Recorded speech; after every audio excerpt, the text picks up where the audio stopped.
Good morning. I'm really excited to meet with you again. I had a really good time in your class the other day. I felt the lesson went really well. The students were engaged, but I wanted to know how you felt the lesson went. Good morning. Thank you. I greatly appreciate it. I feel the lesson went well. Each student was engaged, even though you notice I had to redirect one student's focus. As previously mentioned before in our pre-conference, I told you one of my child is emotionally disturbed because his mother recently passed away. So as you see, he definitely needed constant reinforcement. My teaching philosophy is basically gearing towards technology and the use of it in the classroom and students' hands-on work with iPads, Promethean boards, and computers. Since our district is leaning towards the park assessment in the near future, I believe by exposing children to such use of technology and getting them away from traditional pen and paper, they'll be able to get themselves familiarized and feel comfortable when it comes to these new types of assessments. Yeah, I think that's really wonderful that you're embracing that. We're coming into a new type of teaching, a new type of learning. We're surrounded by technology. Social media is huge. Obviously, we want to teach our students to use social media in the correct manner. So I think it's really wonderful that you have familiarized yourself with a Promethean board and a PowerPoint because it's important for them to be exposed to this type of technology. I noticed that there's one student in your class who continuously kept standing up, sitting down. Not a discipline problem, didn't seem to be distracting anyone else. Actually, I thought that it was pretty impressive that the other students weren't distracted by the student. But why exactly is it that that's going on?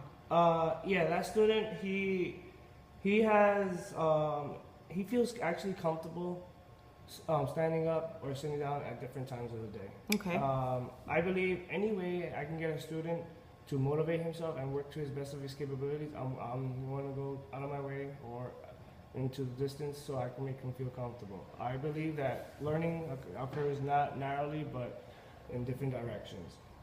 Many students are able to work one way and it works well for them, and others doesn't work well for them. So I try to make sure students feel comfortable at all times. I also tell my students that not everybody is the same. Everybody's different in this world, and they're not able to learn the same way. So by him standing and sitting down, if it makes him feel comfortable, makes him want to stretch out, move his legs around at the same time, not disturbing the rest of the children or the class, I'm very fine with that. Okay, I think that's great. I think that it's important that we create a society of learners. As you said, there isn't only one type of learner, and I feel that you're being flexible and you're creating learners who are responsive to those who are surrounding them. So I think that's wonderful. Can you explain to me how you grouped the students? Was there any particular way you grouped the students? Yeah, I try to group the students high, medium, low. Mm-hmm. I try to have 2 high, 2 medium, and 1 low inside the group so they all can work together. Okay. And basically they can help each other out and whenever they're in need. Okay, great. How do you keep track of the student records? I have a file cabinet filled with individual student reports, and every time I receive an assessment or something I've graded with them, it goes into the individual report, and I keep touch with with parents. Okay. Through individual bi-weekly reports that gives them a report of all their grades and how they're performing in my class. Okay. Do you feel that there's anything that you would like to change about the lesson, or maybe add on if you were to do this lesson again? Yeah, I noticed it myself. It was coming from me, the questions itself. Okay. That was something that I was going to ask you, actually. Yeah, I really wanted to make it more student-driven, them asking me the questions, saying what they know, what they want to know, and... Oh, like a KWL chart. I actually was going to mention that. We're going to talk about your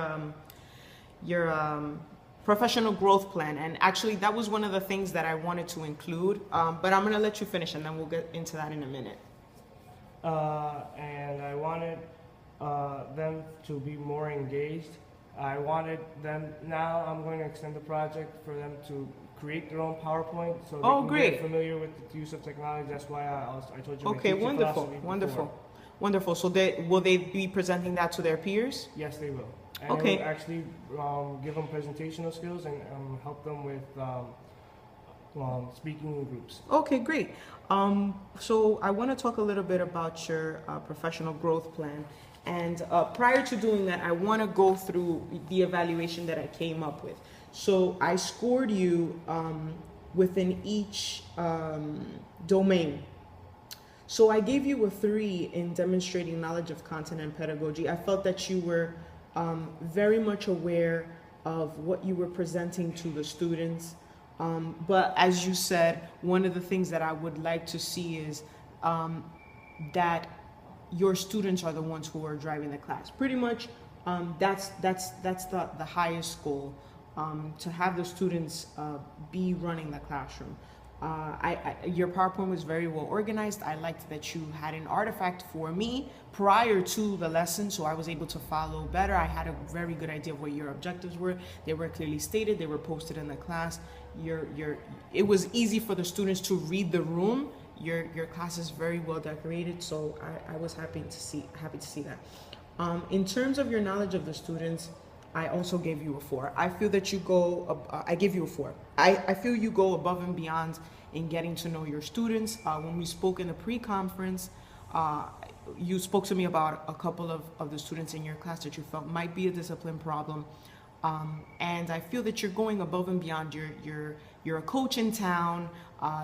Some kids, you sometimes even help their families, take them to get haircuts. And I feel that you're really an asset to our community because you are doing these things. Thank you. Setting instructional outcomes. I feel that this particular lesson, you are scaffolding your learning. So I feel that you've presented the lesson and you're building upon the lesson. So you're setting those instructional outcomes because you're looking for a final goal with your tiered process of teaching. So I gave you a 3 there as well because eventually, if I come to see this lesson again and what you've built upon it, perhaps it could be a 4 because the children will be the one driving the class because they will be presenting these PowerPoint presentations. You've definitely designed coherent instruction. It's obvious that the kids are engaged, they're enjoying the learning, they're understanding what they're learning, they're understanding what the objective of your lesson is. You've built in, this is 1F, designing student assessment. You've built in the assessment in the lesson, which was excellent. Again, it's the students haven't created the assessment, you've created the assessment, so I gave you a 3 here as well. In terms of creating an environment of respect and rapport, specifically talking about the student who keeps standing up and sitting down, you've actually created an environment where students understand one another and what their needs are. So I feel that you deserve a 4 in that area because that alone shows me that the other students aren't picking on anyone and they respect each other's needs. Thank you. You've definitely established a culture of learning. The students are excited. You're driving the class again, so I gave you a 3 here. But I feel eventually you can reach a 4 because of the culture that you're establishing in the class.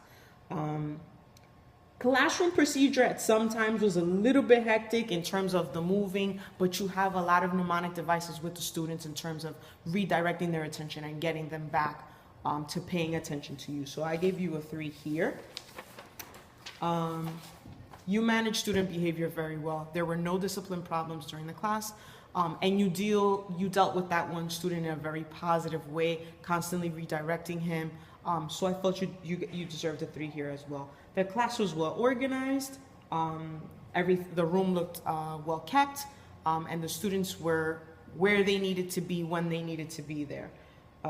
You communicate very well with your students. It's obvious they feel comfortable around you, they feel they can trust you, and they feel that they are in an environment that they can make mistakes. That's very important to me as a supervisor. I like to see that students can take risks in class, the right learning risks, and I feel that students feel that in your room, so I appreciate that as well. Your questioning techniques were great, and the way you presented it was great. It's gearing towards, as you said, the PARC assessment, so I feel that the students will be ready. You're engaging students in learning and a new type of learning, which there will be expected to use in the future. Again, you used assessment in your instruction. It was embedded in your lesson. And specifically with this child, you demonstrated flexibility in your teaching. You're showing the student that it's acceptable for him to move around if that's what he physically needs in order to learn, but you're also teaching him that there's limitations. He's not standing up and sitting down. I think you did a wonderful job, and I'm looking forward to seeing you in the next month to discuss how your growth plan is going in terms of having your class become student-driven versus driven by the teacher. So I'm very pleased, and thank you very much. Thank you very much for your hard work. I appreciate it.